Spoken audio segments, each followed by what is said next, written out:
30 feet below the bombed-out Reich Chancellery. 30 feet below the bombed-out Reich Chancellery. 30 feet below the bombed-out Reich Chancellery.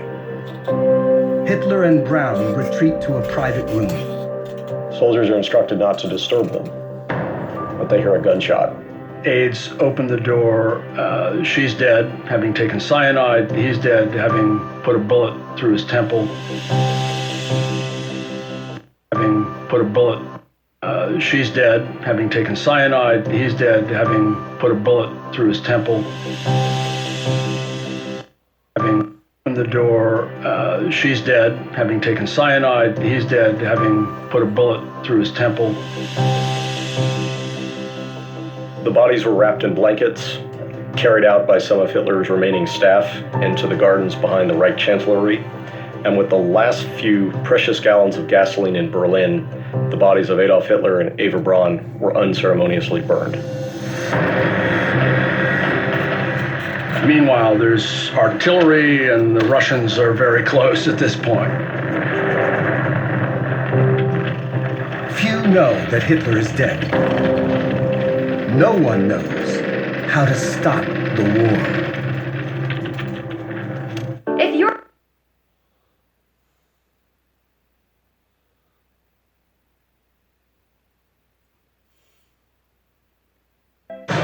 in the world of sport.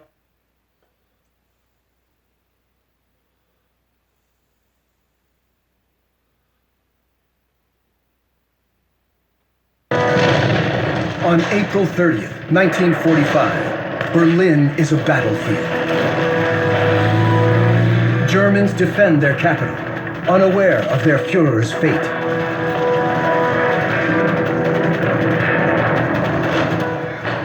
Then, on May 1st, German radio announces that Hitler is dead.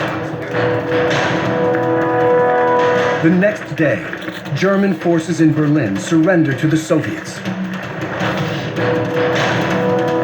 On May 4th, more Germans in Denmark and northern Germany surrender to the British.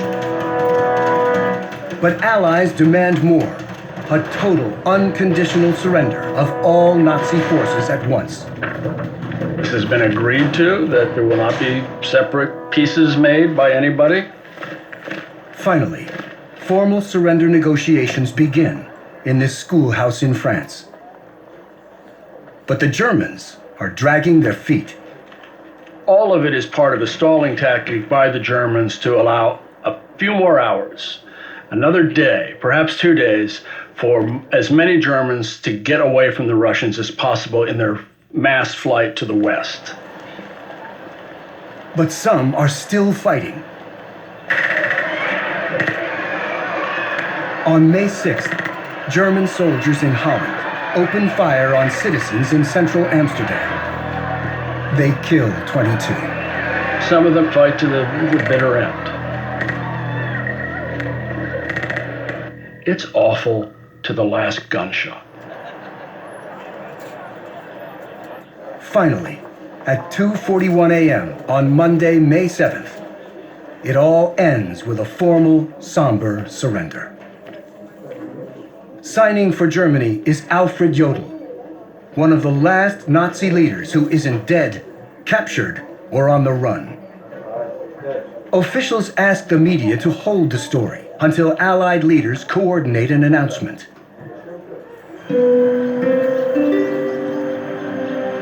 In Paris, Amsterdam, and London, news leaks out, and crowds prepare to burst.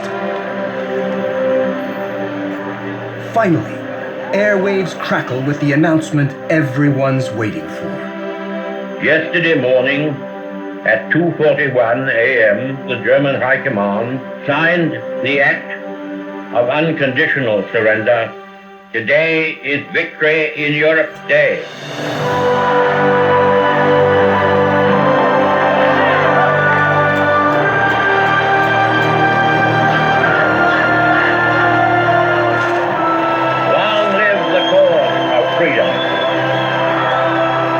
Flags of freedom fly all over Europe. Yes, a great moment of triumph for populations who have greatly suffered during this conflict. Victory!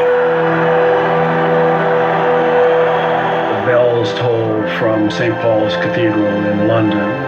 The king, the queen, and the two princesses, Elizabeth and Margaret, appear on the balcony of Buckingham Palace. Then the young princesses disappear to wander secretly among the crowds, tasting the joy for themselves. You see in Paris, GIs in jeeps with many French girls hanging off of the jeeps, and jubilation is boundless. In New York City, police deploy 15,000 cops to Times Square to try to maintain order. Citizens will have none.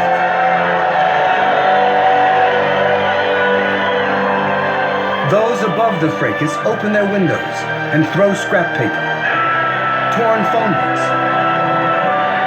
fabric from the textile factories, all to celebrate, at least for a moment, Yes, unity. unity. There are times that can bring people together to achieve things that were once considered impossible. Charles McDonald is in the Czechoslovakian town of Pilsen. We were totally unprepared by the mad celebration which greeted us. Civilians lined the street 10 deep, cheering and waving their flags as if their lives depended on it. Happy civilians showered us with flowers and cakes and cookies. One old woman thrust a baked chicken into our Jeep. Troops all over Europe celebrate with whatever they have, looted or not. I'm sure many a fine bottle of beverage was consumed that day. There's also the sober reality. I might not be done yet with this fight.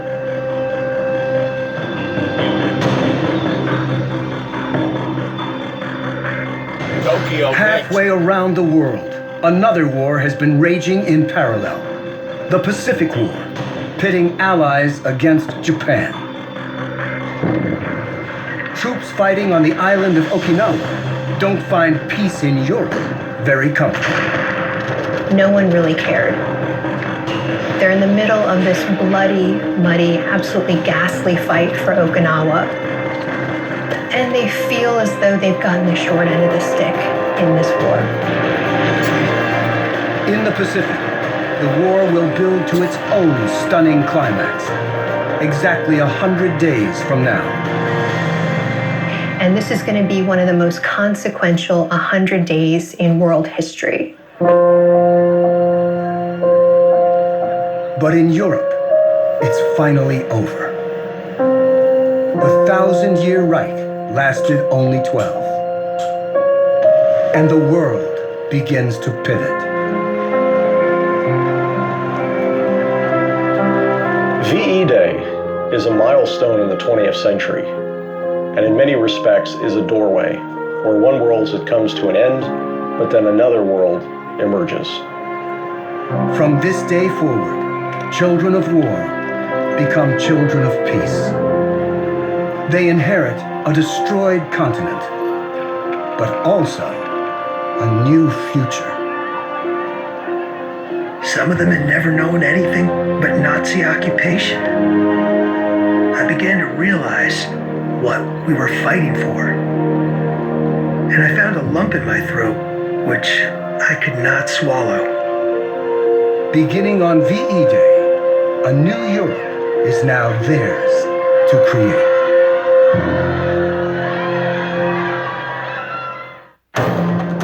He was the most powerful pharaoh ever.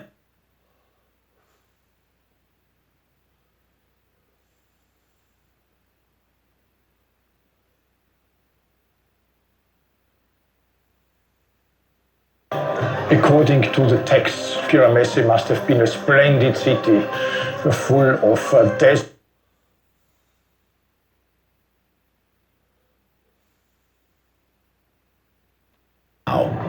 200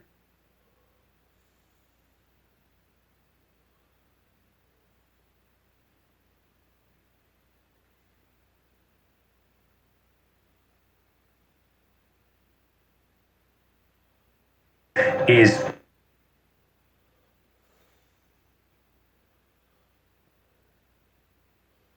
Apparently, our show has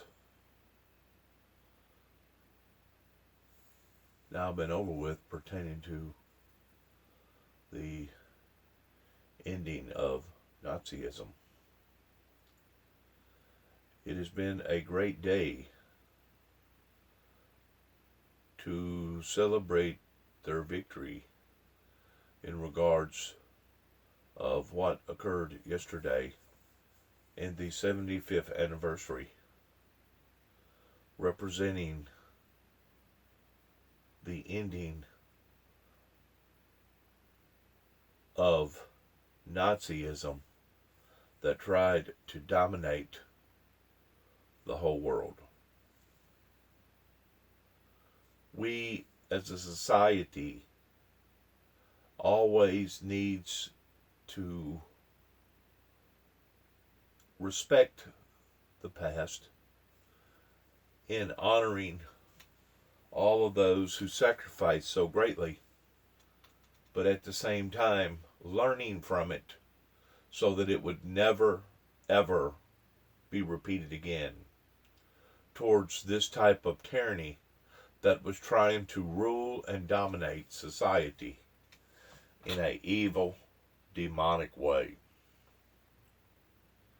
May we never